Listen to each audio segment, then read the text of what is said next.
कहते हैं पुत्र पिता की परछाई होता है और हर परछाई चाहती है कि वो अपना अस्तित्व प्राप्त कर सके। पुत्र चाहता है कि वो अपने पिता की भांति बने या कभी कभी उनसे भी श्रेष्ठ बने, पर इसमें कुछ भी अनुचित नहीं है। अनुचित तब हो जाता है जब पुत्र अपने पिता जैसे बनने के स्वप्न को लेकर या उनसे भी श्रेष्ठ बनने के स्वप्न को लेकर अनुचित मार्ग पकड़ लेता है, क्योंकि तत्पश्चात वो ये नहीं चाहता कि वो अपने पिता के गुणों को आत्मसात करे। वो बस ये चाहता है कि संसार की दृष्टि में मैं श्रेष्ठ सिद्ध हो जाऊं। ये अनुचित है। संसार में कई सारे लोग इसलिए श्रेष्ठ बनने का प्रयास करते हैं ताकि उनके परिवार के पिता का मान सम्मान बढ़ता रहे। ऐसे भी लोग होते हैं और यही है अंतर उद्देश्य का। स्मरण रखिए, यदि आपका उद्देश्य शुभ होगा मार्ग भी शुभ होगा, यदि आपका उद्देश्य अशुभ होगा तो मार्ग भी अशुभ होगा। तो अपने पिता जैसे बनने का प्रयास अवश्य कीजिए, उनसे भी श्रेष्ठ बनने का प्रयास अवश्य कीजिए, किंतु स्मरण रखिएगा आपका संकल्प और आपका उद्देश्य दोनों शुभ होने चाहिए।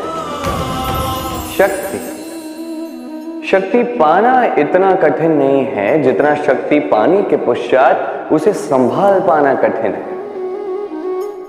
क्योंकि जैसे ही मनुष्य शक्ति प्राप्त कर लेता है उसके मन में गर्व आता है, जो अभिमान बनता, जो हठ बनता।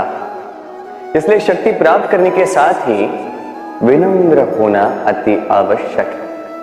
और ये हमें सीखना चाहिए।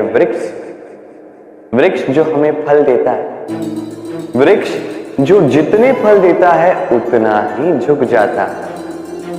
हम पत्थर मारते हैं उस वृक्ष पे फल प्राप्त करने के लिए, उस पत्थर की मार सहकर भी वृक्ष हमें फल ही देता है। कोई गर्व नहीं, कोई अभिमान नहीं, और इसलिए इसी वृक्ष की पूजा की जाती है। ये होती है महानता शक्ति के साथ विनम्रता की। यदि ये शक्ति सृजन करती है, सहारा बनती है, संबल बनती है, तो ही ये उपयुक्त है। अन्यथा ये शक्ति एक दिन आपको अशक्त अवश्य करेगी। तो शक्ति अवश्य प्राप्त कीजिए, किंतु उसके साथ उस शक्ति को संभाल सकने का विवेक भी आपको जागृत करना ही होगा। अहंकार अत्यंत बलशाली होता है। यह अहंकार मनुष्य को कभी झुकने नहीं देता। अद्भुत है। यही अहंकार जो मनुष्य को कभी झुकने नहीं देता, यही उसके पतन का कारण भी बन जाता है। जहां मनुष्य ये सोचने लग जाता है कि केवल वही योग्य है, वहीं से उसका पतन आरंभ है कि नहीं? देखिए, यदि कोई व्यक्ति ऐसा सोचता है कि मैं ये सब कुछ कर सकता हूं, तो ये विश्वास है। किंतु यदि वो ये सोचता है कि केवल मैं ही ये सब कुछ कर सकता हूं, तो ये अभिमान है, अहंकार है, और ये आपको नाश की ओर अवश्य ले जाएगा। स्मरण रखिए, जब मैं और केवल ये दोनों एक हो जाते हैं, वहां से आपका पतन आरंभ हो ही जाता है। तो आप कभी भी इस अहंकार के चक्रव्यूह में मत फंसिएगा। विश्वास कीजिए स्वयं पर भी, दूसरों पर भी, और स्मरण रखिए विश्वास से ही विश्व की हर एक वस्तु वास करती है। तो इस अहंकार को त्याग दीजिए। मनुष्य अपने जीवन में ईश्वर को बहुत मानता है, उसके लिए क्या कुछ नहीं करता, भिन्न भिन्न नामों से उसे पुकारता है, उसकी पूजा करता है, आराधना करता है। वो जानता है कि ईश्वर उसे शक्ति अवश्य देंगे, उसके सहायक वो अवश्य होंगे। किंतु जब बात की जाए गुरु और ईश्वर की, तो गुरु का मान भी कभी कम नहीं होना चाहिए। क्योंकि सत्य कहूं तो गुरु ही वो सीढ़ी है जिस पर चढ़कर आप ईश्वर तक पहुंचने का मार्ग ढूंढ सकते हैं। वो मार्ग आपको गुरु से ही मिलेगा। गुरु नहीं तो आप ईश्वर को कभी पा नहीं सकेंगे। और जीवन में कई बार लक्ष्य से कहीं अधिक महत्वपूर्ण मार्ग होता है। तो इस मार्ग का सम्मान करना सीखिए, अर्थात गुरु का सम्मान करना सीखिए। क्योंकि गुरु ही परमेश्वर होते हैं। आपके जीवन में आपका सच्चा मित्र कौन है? आपका सबसे श्रेष्ठ मित्र कौन है? वो जो समय आने पर आपकी सहायता करता है, या वो जो समय आने पर आपको धन देता है? देखिए, हम मनुष्य हैं, हमारे जीवन में लेन देन चलता ही रहता है, ये हमारे जीवन का भिन्न भाग है। किंतु कई बार ऐसा होता है कि हम उसे ही अपना सच्चा मित्र मान लेते हैं, जो हमें एक बहुमूल्य भेंट देता है कि नहीं? अब आपके जीवन में वो बहुमूल्य भेंट क्या है? वो अमूल्य मित्र कौन है? ये निर्णय आपकी का है।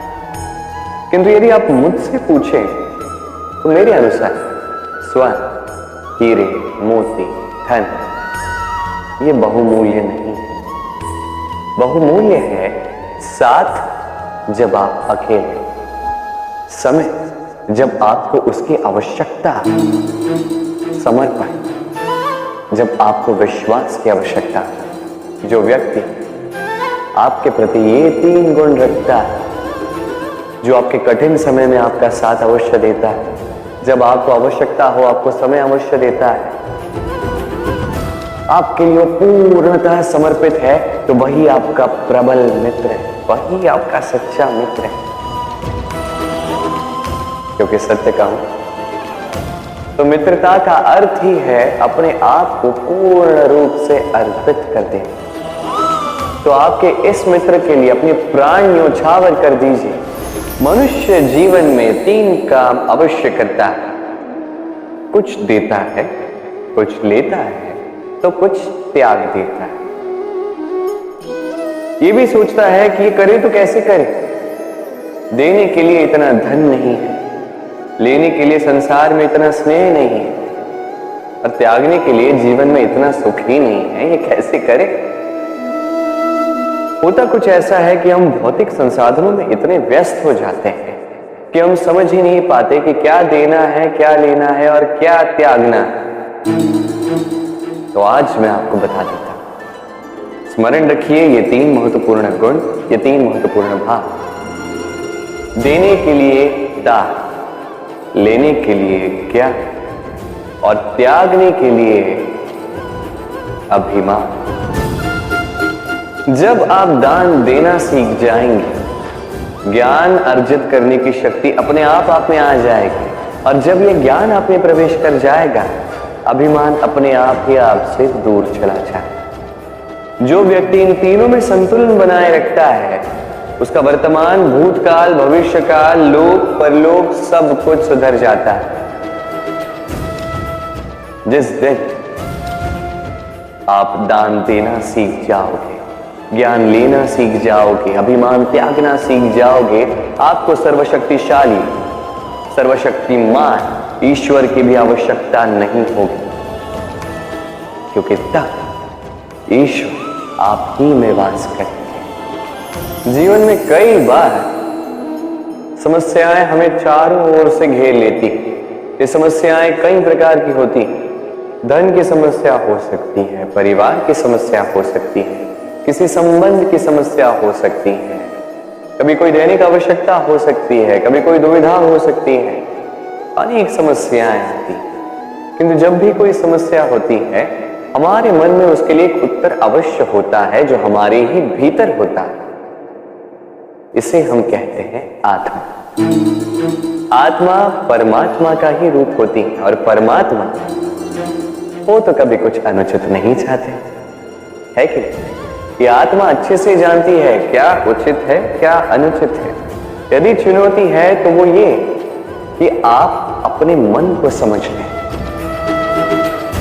क्योंकि आत्मा तो परमात्मा से ही आती है, किंतु ये मन मनुष्य जन्म से प्राप्त करता है, और इसका विकास होता है इस संसार को देख के। जिस दिन आपका ये मन और आपकी आत्मा दोनों एक हो जाएंगे, आत्मसात हो जाएंगे, उस दिन आपके जीवन में ना कोई समस्या होगी, ना कोई कठिनाई, ना ही कोई संकट, क्योंकि आपके पास हर समस्या, हर कठिनाई, हर संकट का हल होगा, वो भी आप ही के भीतर। तो आइए और मेरे साथ प्रेम से कहिए, राधे राधे।